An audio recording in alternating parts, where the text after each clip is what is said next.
Saladin. You've probably heard the name, right? But the real story here is incredible. It's about how one guy managed to forge an entire empire out of total chaos. And he wasn't just some conqueror. No, he was a unifier, a seriously brilliant strategist who had this amazing knack for turning his enemies' biggest strengths into their greatest weaknesses. So today, let's break down exactly how he pulled it off.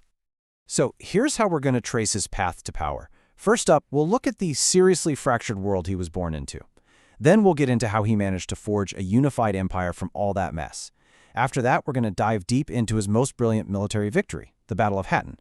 And we'll also try to understand the kind of person he was, what made it all possible. And finally, we'll wrap up by looking at why his legacy is still so important today. Okay, so to really get just how brilliant Saladin was, you first have to picture the world he was born into. I mean, we're talking about a time of just deep division and constant fighting. It was a landscape that most people would have looked at and thought, there is no way anyone could ever unite this. And this slide, it just lays it all out perfectly, right? This was the challenge of his time. On one hand, you have this chaotic world of fractured competing states. Think Egypt, Syria, all of them just fighting for power. But what he built was the exact opposite, a single, powerful empire all united under his command. And making that happen, well, that's where you really see his genius. So you gotta ask, right? Who was the man who could actually pull off something so incredible? Well, his name was Saladin Yusuf ibn Ayyūb, and his rise to power is exactly what we're jumping into next. So he was born way back in 1137, and his destiny really was to rule over the two biggest power players of the time, Egypt and Syria. But here's the key thing. His real achievement wasn't just conquering them. Anyone could try that. It was about fusing them, welding them into one single powerful state that could totally shift the balance of power in the region. And look, his path to power was super methodical. It wasn't random. He starts by becoming the Sultan of Egypt, but his vision was way bigger than that. He then spends the next decade in this really calculated, patient campaign to bring Syria into the fold. He completes the unification. See, this wasn't some sudden smash and grab for power. It was the careful, deliberate construction of an empire. And that was the foundation for everything that was about to happen. Okay, so with his new unified state behind him, Saladin was finally ready for what would become his most defining moment on the battlefield. And that brings us to the Battle of Hattin, which is, and I'm not exaggerating, a total masterclass in military strategy. So, the big question is how? How did he manage to deal such a devastating blow to the Crusader armies? I mean, let's be clear, these guys were a formidable force. It wasn't just about having more soldiers, it was all about brilliant planning. His strategy was just beautiful. It unfolded in 3 key steps. First, he unified his forces. He used that new empire he built to bring together this massive, cohesive army. Step 2 was an absolute masterstroke.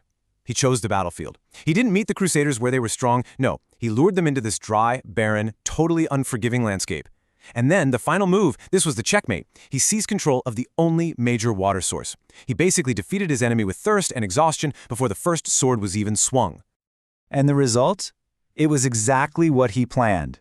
A totally crushing defeat for the Crusaders. This one battle just shattered their military power in the region. And, most importantly, it blew the door wide open for his ultimate goal, the liberation of Jerusalem. But, huge victories like this, they're about more than just a clever plan. They're won by great leaders. So, what was it about Saladin, the man, that inspired so much loyalty and made all this success possible? Well, from what we know, he was this really unique blend of qualities.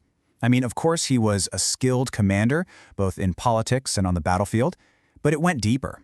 He was known for being wise in his decisions, deeply pious and devoted to his faith, and he had this reputation for being a truly righteous and just ruler. It's that combination that made him not just a guy to be feared, but a leader to be respected. So you take all of these things, his ability to unify, his strategic genius, and his personal character. You put them all together, what you get is a powerful and incredibly lasting legacy. And if you want to understand just how huge his achievement was, you only need to remember one number, 88. For 88 years, the city of Jerusalem had been under Crusader rule.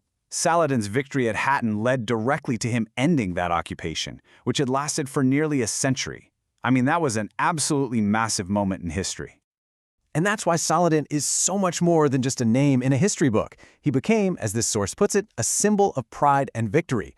Think about it. His story is about unifying a totally broken world to achieve this one monumental goal. And that's a story that still inspires people, still resonates, even hundreds of years down the line. So, Saladin's story really leaves us with a fascinating question, doesn't it? We've seen his vision, we've seen his strategic brilliance, and we've talked about his character. But it really makes you wonder, what is that special, rare combination of qualities that makes a leader's name echo down through the centuries?